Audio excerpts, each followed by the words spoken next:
أعوذ بالله من الشيطان الرجيم بسم الله الرحمن الرحيم اللهم صل على محمد وعلى آل محمد كما صليت على إبراهيم وعلى آل إبراهيم إنك حميد مجيد اللهم بارك على محمد وعلى آل محمد كما باركت على إبراهيم وعلى آل إبراهيم إنك حميد مجيد ربي زدني علما.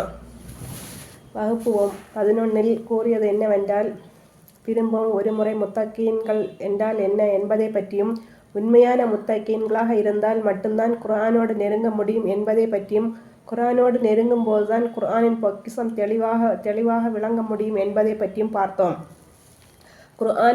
குர்ஆனின் பொக்கிஷத்தை பற்றி சொல்ல போனால் ஏராளமான விஷயங்களை அதில் அடங்கியுள்ளது. குறிப்பாக 3 விஷயத்தை பற்றி முதலில் நாம் பார்த்தோம். முதல் விஷயம் சுய ஆய்வு, இரண்டாவது விஷயம் குர்ஆனை அறிதல், மூன்றாவது விஷயம் அல்லாஹ்வை அறிதல். இந்த சுய ஆய்வு பற்றி கடந்த வகுப்பில் பார்த்தோம். அதேபோல் குர்ஆன் எப்படி அணுகுவது என்பதையும் பற்றி படித்தோம். இப்போது அல்லாஹ்வை எப்படி அறிவது பற்றி பார்க்க போகிறோம் இன்ஷா அல்லாஹ். அல்லாஹ்வை அறிய வேண்டும் என்றால் முதலில் குர்ஆனோடு நெருங்கி குர்ஆனில் வசனம் என்ன கூறுகிறது என்று நாம் படித்து அதை நம் மனதில் ஆழமாக பதிய வைத்து அதை செயல்முறைக்கு கொண்டு வரும்போதுதான் அல்லாஹ்வின் ஆற்றல் நமக்கு தெளிவாகும். குர்ஆனோடு எவ்வளவு நெருங்கி அதை புரட்டி அதனுள் அடங்கிய காரியங்களை பற்றி சிந்திக்கும் போது அல்லாஹ்வின் அற்புதம் தெளிவாகும். இப்படி ஒவ்வொரு வசனமும் படிக்கும்போது அதில் அடங்கியுள்ள காரியங்கள் என்ன என்று விளங்கும் போது அல்லாஹ்வின் கருணை எப்படி என்பது தெளிவாகும். முதலில் அல்லாஹ்வின் படைப்பை பற்றி பார்க்கும்போது அல்லாஹ்வை அறிய முடியும்.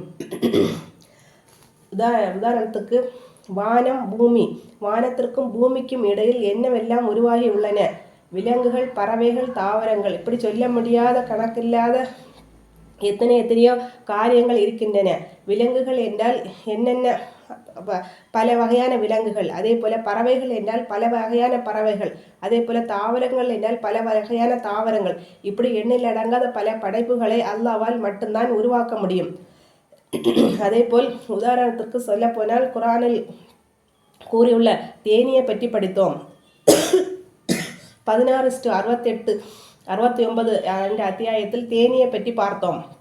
அதன் பிறகு இப்ராஹிம் அலைஹிஸ்ஸலாமுக்கு நம்ப வேண்டி 4 பறவைகளை பற்றி கூறி தந்தார்கள்.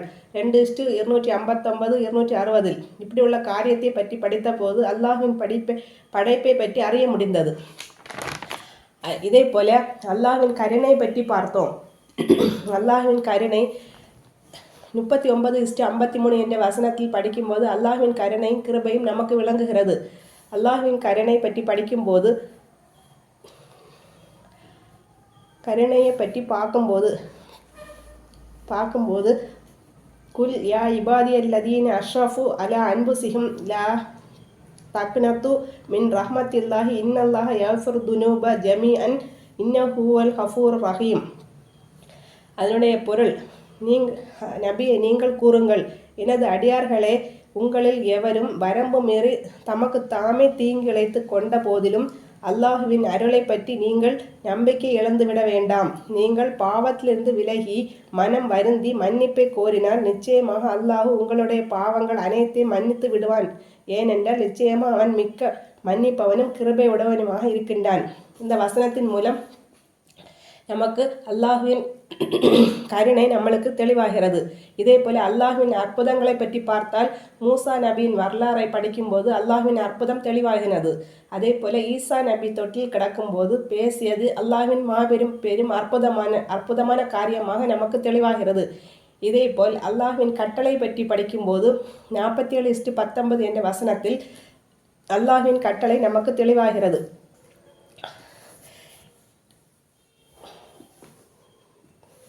பிஸ்மில்லாஹிர் ரஹ்மானிர் ரஹீம். வஅலம் அன்னஹு லா இலாஹ இல்லல்லாஹு வஸ்தக்ஃபிர் லிதன்பிக வலில் மூமினீன வலில் மூமினாத்தி வல்லாஹு யஅலமு முத்தகல்லபக்கும் வ மஸ்வாக்கும்.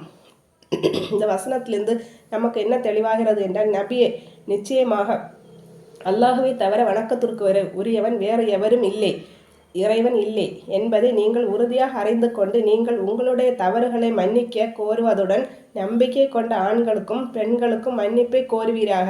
நம்பிக்கையாளர்களே, உங்களுடைய நடமாட்டத்தையும் நீங்கள் தங்கும் இடங்களையும் அல்லாஹ் நன்கறிகின்றான்.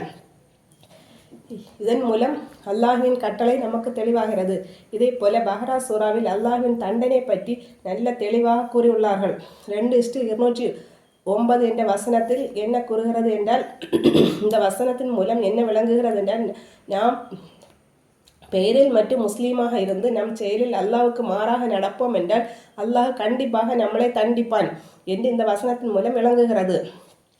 இதே போல அல்லாஹ்வின் விஷயத்தில் நாம் போர் புரியக்கூடியவர்களாக இருந்தால் அல்லாஹ் நம் காரியத்தை எளிமையான முறையில் நடத்தி தருகிறான்.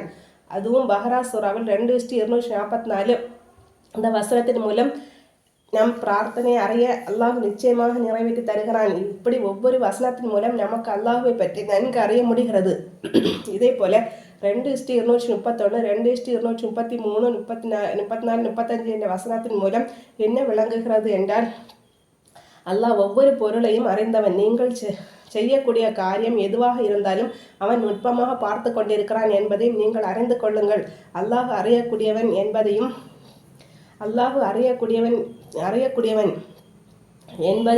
நீங்கள் தெரிந்து அவனுக்கு அஞ்சி கொள்ளுங்கள். உங்களில்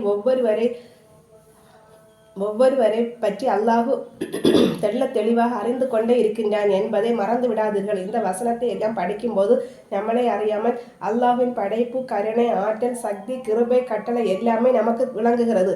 ஆதலால் இனி வரும் காலங்களிலும் நம் இறைவன் பற்றி அதிகமாக படித்து இன்ஷா அல்லாஹ் கூறியது போல் நாம் வாழ்க்கை நடைமுறையில் செயல்பட இறைவன் உங்களையும் என்னையும் ஆக்கி அருள் புரிவானாக. ஆமீன். வாஹிரு தஅவானா அல்ஹம்துலில்லாஹி ரப்பில் ஆலமீன். அஸ்ஸலாமு அலைக்கும் வரஹ்மத்துல்லாஹி வபரகாத்துஹு.